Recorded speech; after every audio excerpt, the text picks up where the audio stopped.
starting our last panel of the evening.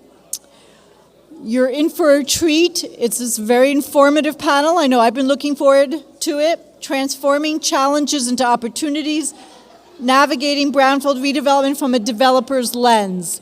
So please take your seat and join me in welcoming Allison Torbett, partner and co-leader at Nixon Peabody, who will be moderating this panel. Thank you. Thank you, Jean, and thank you everyone for coming here today. I am very excited that this is something that's near and dear to my heart, is taking in the dirty dirt and making it into something better, beneficial reuse for development. Joining me today is Mary Jane Jaginski she's a senior vice president of Bridge Housing. She's in charge of the real estate affordable housing development for Southern California. She's been at Bridge for only about 2 or 3 months now, so she's still very new. However, she's been doing affordable housing development for over 19 years. Prior, she was the senior vice president in the development for Community Housing Works, where she developed 3,400 affordable apartments across California and Texas. But prior to that, she's at Bedford Properties, where she also did commercial development, developing 500,000 square feet of commercial development. So she is knowledgeable on both commercial and affordable housing today for us. She has her BA in economics from CSU Sacramento and her master's in business administration from the Harvard Graduate School of Business Administration. Also joining us today is Matt Weinfield. Matt Weinfield, as some of you may know, is definitely a guru in this brownfield space, so we're very lucky to have him. Matt and his company, the Weinfield & Associates, focus on contaminated property redevelopment, especially for the commercial industrial sector. He is private, where Bridge Housing is the 501c3, so you're getting both the residential and the commercial perspectives, as well as the nonprofit and private perspectives. Matt was first an engineering consultancy, which he started in 1997. But he's been working in the redevelopment of contaminated property since 1989, looking at oil fields, refineries, and service stations, and their beneficial reuse. He then sold his engineering consulting company to a private equity firm and has since moved to the development side, where he takes ownership interests and offers advice on dozens of environmentally challenged sites across California and other states as well, which he'll mention. Matt holds a BS in civil engineering from the University of Illinois, an MS in environmental engineering, and he's still an active professional engineer, which is very impressive. He also has an MBA from UCLA's School of Management. So with that, I'll do 1 second. We are here today, as you know, the theme of the conference is people, partnership, and progress. So we're here for the people part of it, which is right now the developers. What do the developers look for? How do they find properties they want to develop? And then what does that development process look like for them? It's due diligence to close to actual redevelopment. We'll ask a series of questions after we get some ideas on the progress part of it first, as well as then have questions for the audience after that. An important part of that is also partnerships. And part of that partnership is the people, the team. We have consultants, attorneys, government relationships here, US EPA, DTSC, C-Clear. All these companies are coming together at a conference like this to help us actually develop these properties, to take sites that are complicated, that are hard to develop, and actually figure out ways to develop them and have a beneficial reuse. So those partnerships are ones we're hopefully forming all these 3 days. And with that, hopefully you have progress. We actually do that beneficial reuse. So first, as I said, we'll look at that progress with Mary Jane and then Matt. And from there, we'll do some concentrated, moderated questions about the actual, how does that work, the practicalities of that from a developer's perspective. And then from there, we'll go into questions from the audience. So with that, I'll go to Mary Jane.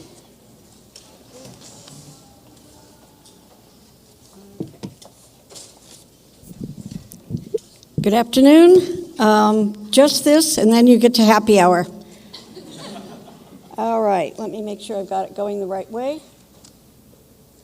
All right. Yes, I'm Mary Jane Jaginski. I did join Bridge just several months ago, but I'm not new to affordable housing, as Allison said. And actually, I knew the founder of Bridge Housing from a previous life before commercial development in Sacramento. So Bridge is a nonprofit. We work all the way from San Diego up through Seattle. I'm in our San Diego office. And all we do is build, own, and manage affordable housing. We believe, the impact begins with the home, but it doesn't stop there. So again, the people and the partnerships, again, with resident services, et cetera, is important as well.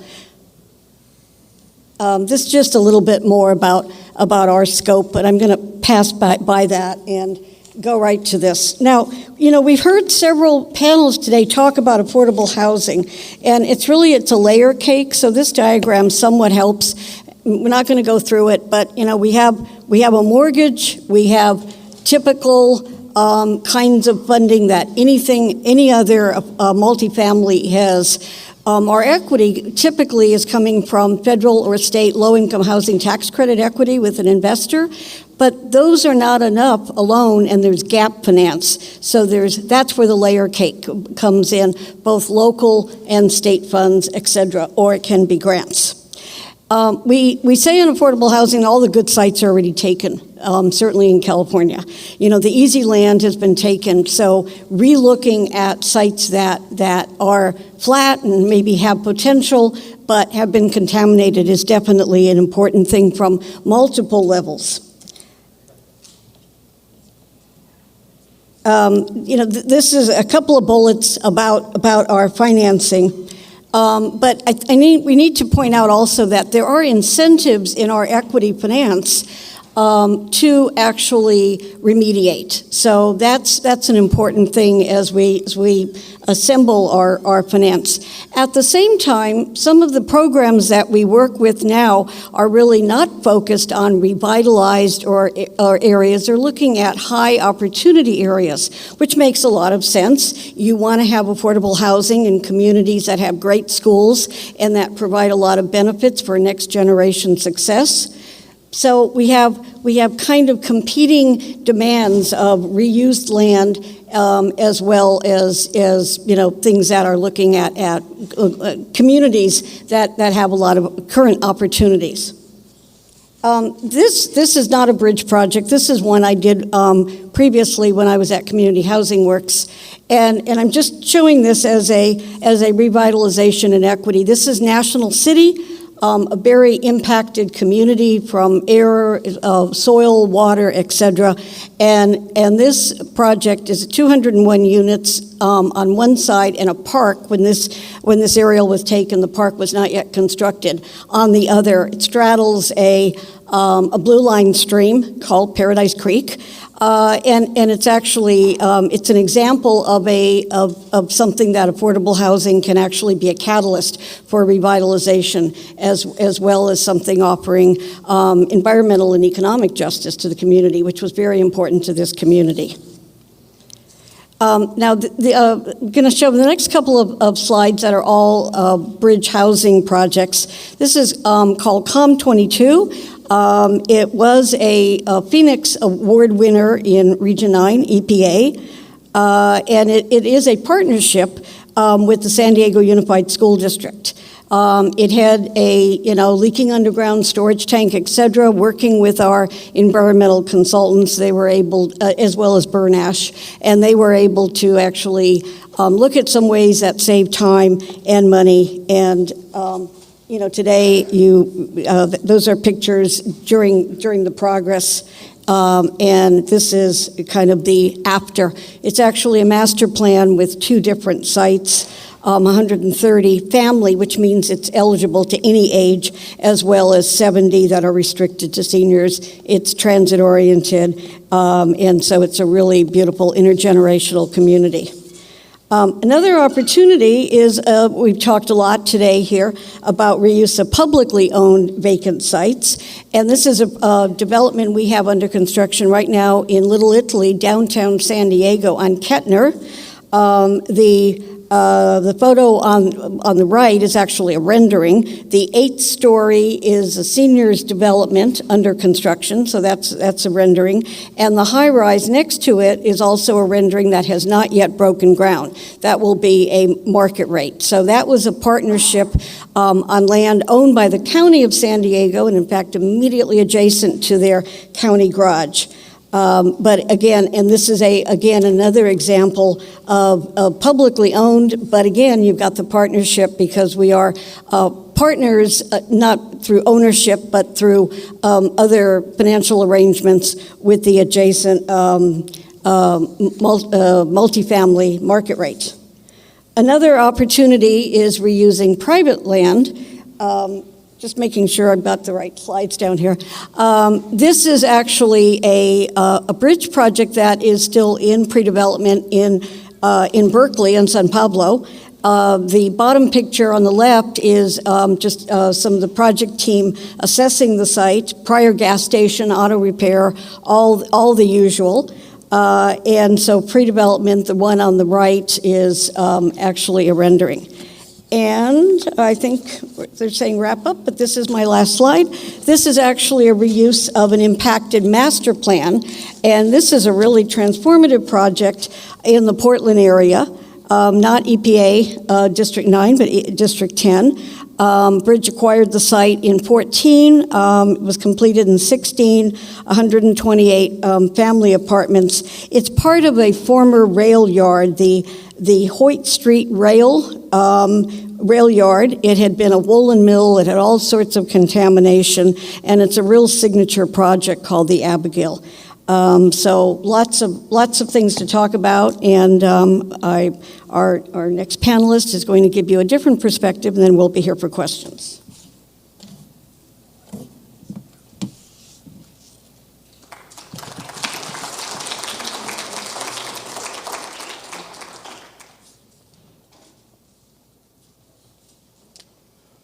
Hi everyone, great to see you. My name is Matt Winefield, and I'll start with a really quick story. About 5 years ago, I spoke at a legal conference, and they were nice enough to critique what I wrote about, and I got about 20 reviews. So most of them were, this guy really knows what he's doing, what a unique business model, do you like to team up with him? And then the last one read, this guy doesn't give a damn about the environment. And so I want to make it very clear that my very first priority is human health and safety in the environment with every project that we do.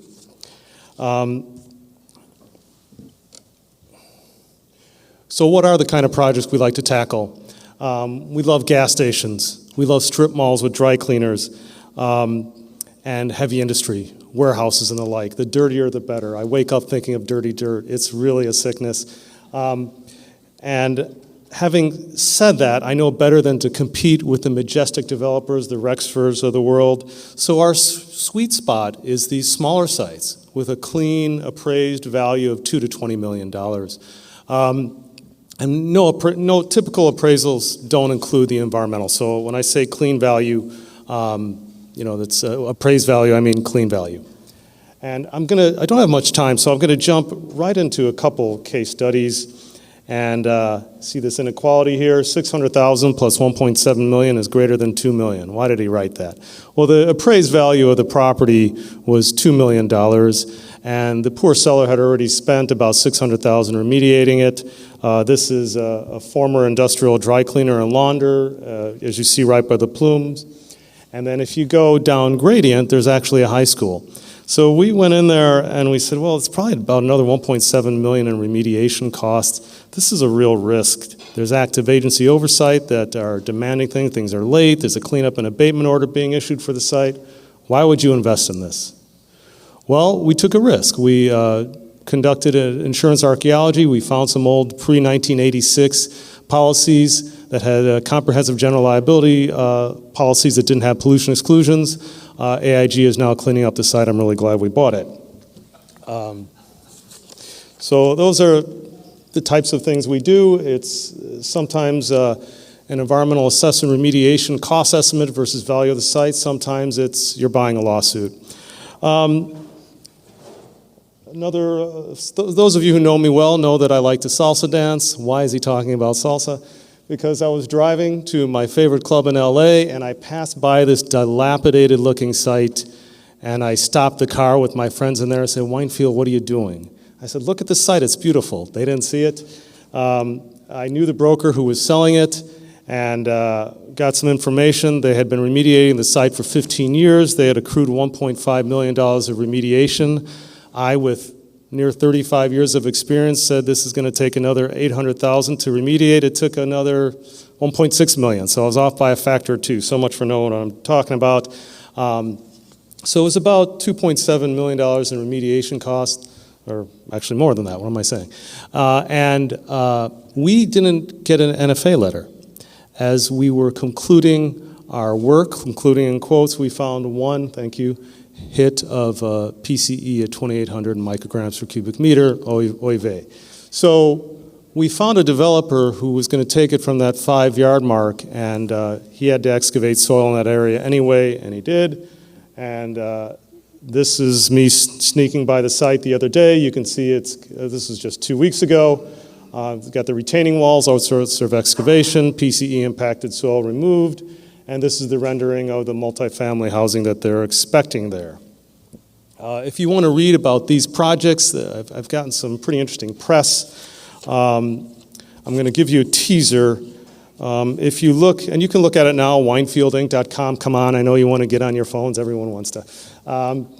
So winefieldinc.com, the Sacramento Bee article is titled, California's Environmental Regulations Derail Housing Construction Based on Faulty Data. Yes, I'm upset about the soil vapor intrusion guidance that's out there. The rollout has been less than spectacular, and I'm not going to dive into the details because I don't have time to, and plus I've lost some of my engineering wherewithal. People a lot smarter than I have told me that it's not been done with the best science. I will say that from our perspective, our investor money, we used to be 90-95% investment in California. Due exclusively to the SVIG, we're now at about 50%.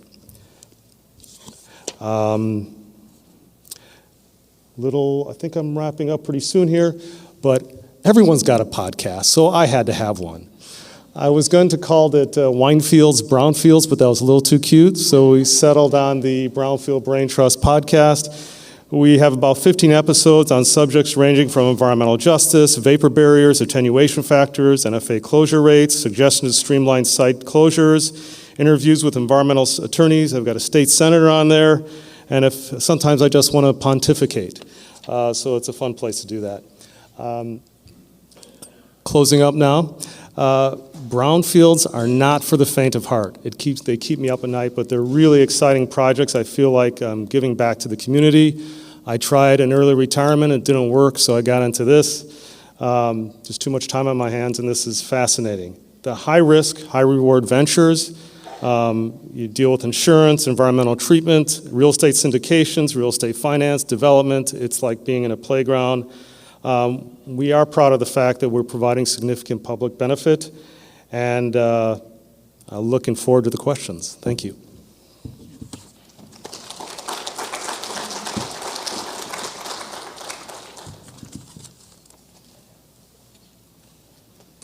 Thanks so much, Matt and Mary Jane. That was very helpful to see some examples of that progress part of it. So let's start with some questions. So I'm sure there's some people in this audience right now who have some dirty dirt sites, some that are environmentally complicated, that wish the developer like you would come along and buy them. How do they get those sites in front of you? Ladies first. Well, you just contact us. As simple as that. You've got my contact information, and there's affordable housing is unique. It's got a lot of challenges, so every site won't work for us, but yeah, we're always open to hearing. So, and Mary Jane's email is on the slides that are on your UVA app, so there you go, contact her. I am very Googleable, so contact me anywhere you find me, but there are 3 things we like to see right off the bat so I can make a quick decisions. But I think people are pretty surprised how quickly we'll decide for no-go. And that's the number one important criteria is the seller must realize he's got an environmental problem. I can't tell you how many times they just haven't gone through the 5 phases of grief. This is going to be expensive. And if you've got a clean value estimate, a broker opinion of value, an appraisal, and then if you have a remediation cost estimate, if those 3 things are aligned, we can usually get out a letter of intent within a week. Fast. So is there a minimum or maximum purchase price that you look for? And how does the cleanup cost factor into that minimum and maximum? Well, minimum's always good. You know, that's why we use a lot of public land. It's quote free. But, you know, affordable housing has a lot of strings attached to it. And so it's hard to say exactly what that max would be. We look at what the total project cost would be, because in some funding opportunities, there is it's based on cost per unit. So, you know, you know, I think the size of the site is important as well. If it's a huge site, it's probably not going to work necessarily for any one affordable housing developer. So I think a smaller site, we look at things that ideally are between no less than, that would accommodate maybe 60, 70 units at the bottom side, a couple hundred at the top side, at least per phase, because after that our funding caps out and it has to be multi-phase. We're in the $2 to $20 million range, and we differ from Bridge Housing in that many of the properties we buy have improvements on them, and we're just going to tweak them a bit in addition to doing our remediation projects. So we're not looking for vacant land as often as Bridge Housing maybe, but we're in the $2 to $20 million sweet spot range. And Matt, for that, if you have a $2 million site, it's appraised value, but it's $2 million in remediation, is that no longer of interest, or is that a... Well, actually, in that one case study, that's exactly what happened. And so if we find the very technical term OPM, other people's money, again, we're not afraid of buying a lawsuit, we'll consider it. We'll consider it. So on that question, the OPM, like insurance archaeologist you mentioned earlier, that takes some time, I mean, multiple months. It does. So how does that, when do you hire that insurance archaeologist, and how does that factor in? Well, if we're going to have a CGL play, an old insurance policy, we know we're not going to figure that out during due diligence. So the financials have to work without that, and that's just icing on the cake if we find it. Yeah, that's important. And what is your average timeline? You said you could have a week for the LOI. From LOI to close, then what does that due diligence usually look like? You want to start? Preferably for affordable housing, the longer the escrow, the better. And because there are so many pieces to assemble your finance, as well as the due diligence. You can do due diligence on land in a few months, but the idea there is we would try to negotiate a longer period of time, if possible. And sometimes that's not possible. Sometimes you have to close earlier. So it just, again, it depends on.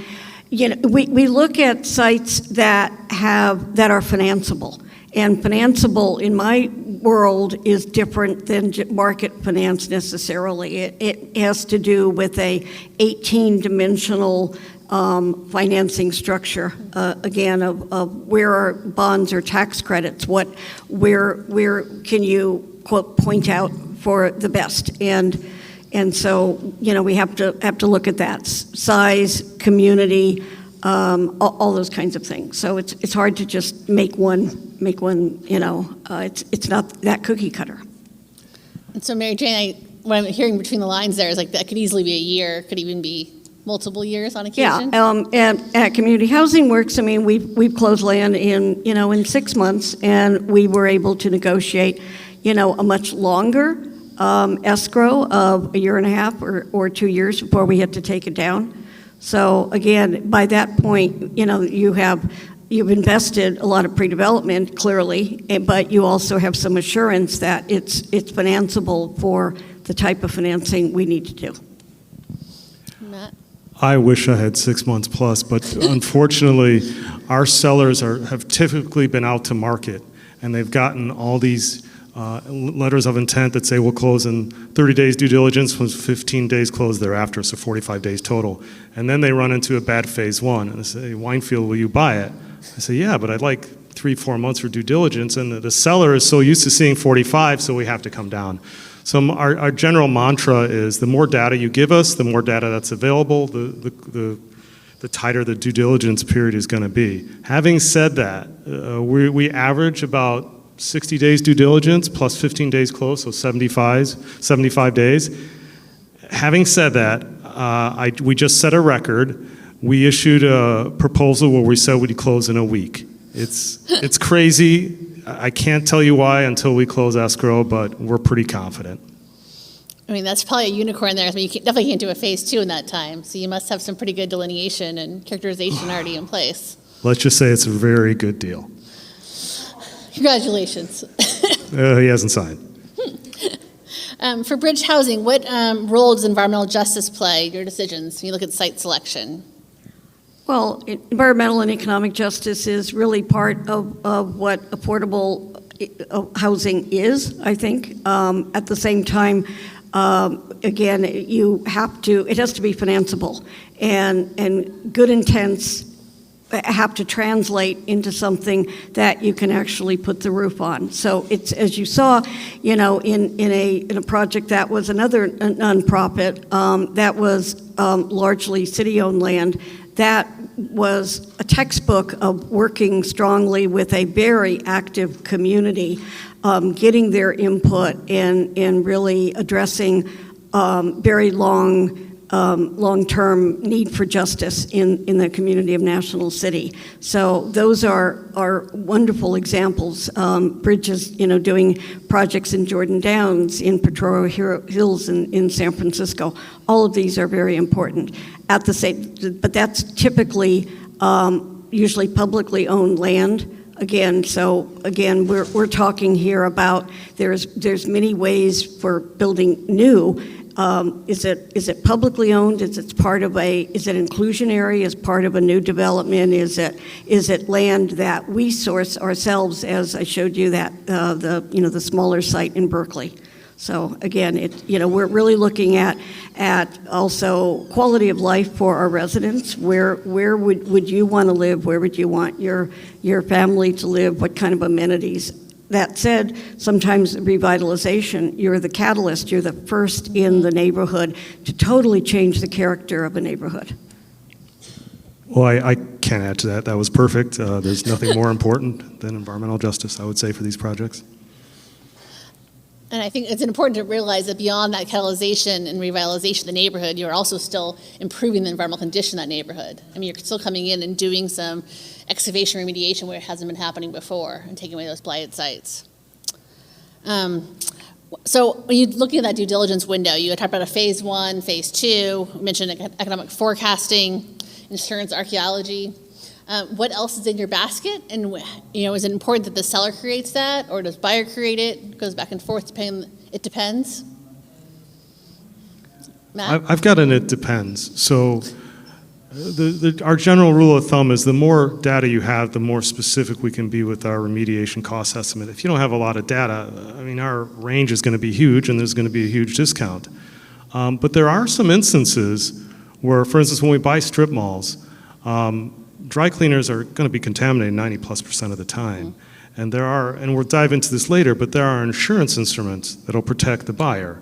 So we may not want that phase 2, so we can get insurance, and then get debt, and then maybe not develop or just do tenant improvements. So there are some weird nuances where more data may not help close the deal. But for the most part, the more data that's available, the narrower the window of remediation cost ranges are, and the more specific I should say, the higher our purchase price can be. That's helpful. So we look at sites. What sort of green flags make you excited? Do you know for Mary Jane, for Bridge? Like, what makes a site really attractive? Well, there's a number of things. Again, walkability, first of all. Is it a food desert, or is it walkable to grocery? Are there good schools? Is it a neighborhood that is one that you would want to live in? And again, the financial feasibility, I think. So, you have sites that are kind of orphans in a way. I mean, when I was at Community Housing Works, we were able to negotiate with a with the RTD for a site that had been abandoned for years and years as a former sort of, nursery and big box hardware store. And it was adjacent to rail, so we thought right away there would be some contamination. But on the other side of that was really a wonderful, tightly knit neighborhood. And this was really essentially blight on a main thoroughfare. And that project was completed, and it's changed the entire character now of that arterial, and really is integrating it. Coincidentally, I had nothing to do with that, but now Bridge Housing actually has secured another site down the street from that. But it's really changed how I think the entrance to this other residential neighborhood looks and feels. And Matt, you already said one you were excited about. We drove to the gym and saw the site you already showed. Is there anything else, like what made that site exciting to you? The location, I mean, it was off Sunset and Western, and I knew it was blighted because someone tried to sell me drugs at that spot. So it's a true story. But in all seriousness, strong real estate fundamentals. So we operate in a lot of different asset classes. What's important for warehouse is different than what's important for affordable housing, is different for retail. Mm-hmm. So we're a small outfit, so we depend on our joint ventures, and we pick our strong joint venture partners, and they analyze it from the real estate fundamentals. And then on the environmental side, if there's realistic environmental expectations for the site, I can't tell you how many times I've talked to sellers who may not be sophisticated in terms of environmentals, like, just dig it out for $50,000. Isn't that all you need? So as long as that conversation isn't happening, it helps a lot. And then debt availability is very important. I mean, it changes the finances entirely whether you can get debt or not. And so I spend a lot of my time talking to bankers. Excellent. And then one of the questions I had was about red flags. So what makes you walk away? I usually say that we do hundreds, if not thousands, of deals a year. And when we walk away for the environmental reasons, it's really important you run. I'm curious about, for both of you, there's a deal you walked away from due diligence, and what was that like? If you can describe it. Long-term groundwater contamination, that would really just be a cost suck that was not going to be feasible for what we needed to do. These days, it's very high PCETC concentrations. I'm a little leery of being in the VOC realm in California, but a very specific site, we had PCE vapor concentrations of about 8 million micrograms per cubic meter, so obviously that needs to be remediated. But there was also a discussion that we were going to get sued by a Fortune 500 company as soon as we bought that. So, I mean, we're risky, but that was just a little much. A little too much. That makes sense. If there's any questions from the audience, we'd like to open it up for them as well, or I can keep going all day. So if you want to raise your hand, Jean can come by and bring you the microphone. I'll let you think about it, and we'll keep going for a few more minutes. Go ahead, sir.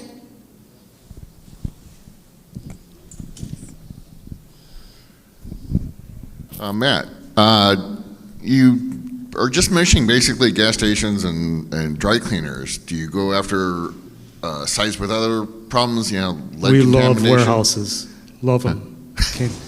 There's just a dearth of good warehouse properties, and so we've just closed on one in the valley here, and looking at one in the Almonte area. So we're a bit leery of plating shops, though, just because they have everything. So. Yeah, that can be dangerous. So, okay. Yeah, so just gas stations, and we tend to be a little smaller in size. We purchase in gas stations, and dry cleaners just come up so often. So and everyone knows them, so I mention them often. Okay. I think your Mary Jane's quote from earlier that, but all the good sites are taken, but there are opportunities as part of that aspect. Well, the trivia that actually C-Clear did a study, I think it was 2014, and a lot of the non-contaminated good sites they're taken, but there are an estimated 200,000 sites in the States that need remediation, so a lot of those are in great areas. How many dry cleaners in the state? I've heard that number very significantly from 7,000 to 20,000. I don't know what the number is. Excellent. So for Mary Jane, you talked about the financing parties being part of this layer cake. You have to get them all to agree this is a good acquisition and a good development. I know HUD also plays a role in that in their environmental review. Not always HUD, but, again, kind of the frosting at the top is you have to look at typically where is your equity coming from. And traditionally, since the mid to late 80s when Congress passed the low-income housing tax credit, that's where your equity comes in. And you can't replace that with an investor, even investors that say they want to do impact investing, but they want their money out in 7 years and they want an 11% return. So again, the traditional model is you start there. You have to work backwards then, because you can't apply for that until you have the rest of your financing. The mortgage is the easy part. That's not the problem. It's assembling that other gap, because the equity plus your mortgage most of the time today still has a gap. So, we had someone here from HCD, and some of those programs are very good. At the same time, they are reliant on that you've leveraged some other local. So you have to start at a lot of times with your city or county. They have different schedules and different funding cycles. So they're not all aligned. And, and the big NOFA that HCD is talking about is also like a once a year. So assembling this piece by piece really, takes some time before you can even go into the agencies for your tax credit. And those only have several windows per year. They are oversubscribed at least 3 to 1, in some rounds 4 and 5 to 1. So great projects just don't make it because it's beyond competitive. Congress has, for the last probably 4 years, had bipartisan support with, across most of the states for widening the low-income housing tax credits, which is one of the most cost-efficient, I think, ways to help incentivize affordable apartments, and they have not moved. And I'm not too hopeful in this current environment that will happen, even though it was bipartisan supported. Remember, any other questions in the audience, feel free to raise your hand. We'll walk around. So we talked about incentives for you, Matt. You often have partners where you will set up a site, you'll buy it and help to remediate it, and then you'll sell it off to the actual developer that's separate from you. How do you find those developers ahead of time, or is it usually once you've already purchased it and started to remediate it? We'll develop relationships with developers ahead of time. We'll sometimes start a joint, both. It all depends on the site and how well we're familiar with what the expected best use is. Affordable housing, I would immediately call Bridge. Warehouses are a little easier. We have a pretty good idea of what needs to be done there. So if we were buying a site that's best use as a warehouse, we would probably not sell it in advance. We're not given an option to sell. So it really does depend. But sometimes developers will come to us because they don't want to deal with the environmental issue. So we'll take title with an agreement that once it's remediated to NFA levels, they'll take it over. And on that note, you mentioned other people's money. So when do you look for those, other PRPs, and how does that process work for you? Every site is a complete title search, complete insurance search, grant review. For a while we were really tapping into the UST fund, and we've got a site here in LA County where we're teaming up with one of the local municipalities, and they got the DTSC grants. Mm. So we just have a matrix of OPM that we look at for every site. Some are resolved during due diligence, some are not. It's also a multi-layered cake. Yes, but nowhere nearly as complicated as affordable housing. I've seen those financials. They will blow your mind. And then Mary Jane, do you ever look back at PRPs or PLO insurance? Or We have used insurance really as risk mitigation, though. There was a site we purchased that the adjacent site had a case closed, but when we looked into that, it really wasn't. I mean, there still was some contamination that kind of spread to our site, and the original responsible landowner was long gone, so there was no way you're going to go after that. So we knew we could remediate it as part of our construction. It had not spread that much, BOC basically. But we're concerned that if anything else during construction, or if the hydrology changed and something somehow migrated across our site to an adjacent site, we wanted to be protected that we would not be held responsible for contaminating an adjacent site. So that was probably the one time that I can remember that kind of situation. Can I ask a question of the audience? Yeah. Just to really shake it up a little. Okay. So some of the most sophisticated minds in the remediation and regulatory world here in California are in the audience right now. How many of you have received a no further action letter in 2023? Not one person has raised their hand. well, you can ask someone's issued one. There's probably some regulators in here too. I'd be delighted to ask the regulators if they'd like to respond. But I'm not seeing one hand raised. One hand. And so excuse me? Bless you. That's a very small proportion of the audience. It's making it very, very difficult to consider further brownfields investments in this wonderful state when I get that kind of response. And I did not prime the audience. I did not talk to everyone and say, don't raise your hand. That's predominantly because of the SVIG. You can tell I came here with an agenda, and I appreciate you putting up with me. Matt, you want to go into a moment on, I know you mentioned earlier the vapor intrusion attenuation factors, and DVIG as being part of that reason that you think is part of the reason we're not getting the NFAs these days. Well, I don't want to dwell on it too long other than to say I know that the regulators' intentions are good. I know they mean well. I know they want to just focus on human health and safety, and I applaud that.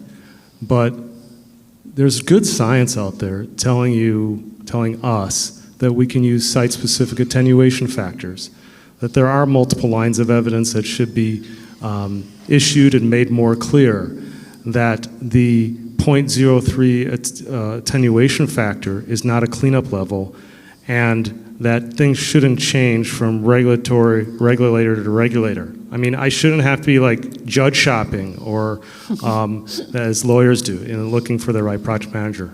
So there's some work to be done. I know it will be done. We're not leaving California, and I wish the regulators the best luck dealing with something that's very, very difficult.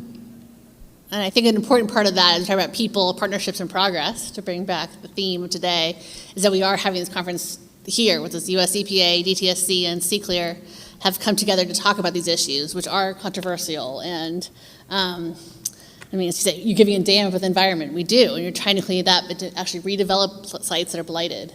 So there is definitely recognition to be had at the time we're all spending today to have these conversations. So with that, the crystal ball is saying that the happy hour is in 2 minutes. But we'll do a quick question. Any closing thoughts, Mary Jane? No, everyone looks depressed, though, so maybe it is time for happy hour. Despite that, I just want to say, despite the difficulties that I've laid out in affordable housing and saying it could be so much better, a lot is getting built, and there has been a lot of cooperation, intergovernmental, of state and local, especially in the last few years in California. So I am hopeful, and I applaud those those government agencies that I know work very hard and are trying to help address this problem. So again, we can do more, but we have to look back, and there has been a lot of progress, and we're beginning to make some dents at least. Matt, any closing words? First round's on me. Excellent. I'm saying 2023 is not over yet, so the NFA still might come. We could be hopeful for that. Thank you, everyone, and enjoy happy hour outside. So a big thank you to Mary Jane, Allison, and Matt. We hope you have some new perspectives on how to find developers and attract investors into your community. First thing is to really have a great information. I've been cut off. And happy hour starts in the atrium now, so we look forward to seeing you there.